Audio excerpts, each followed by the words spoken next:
মন ভরে যাওয়ার মতন আজকে মেনু নিয়ে চলে এসেছি।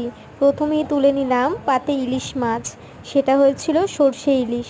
যদিও বা খাবার দাবারগুলো সবটাই ছিল জামাই ষষ্ঠীর, একটু নয় দেরিতে পোস্ট করলাম আর কি।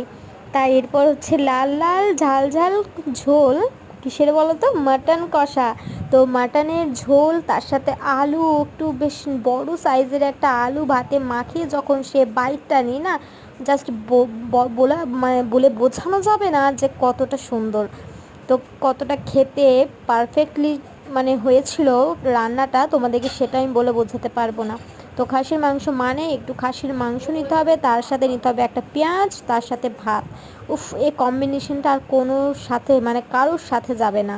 তো নল্লি পিস পড়েছে, তো নল্লি পিসের ভেতর থেকে তো এটা মানে ছাড়া যাবে না, তো খেতেই হবে।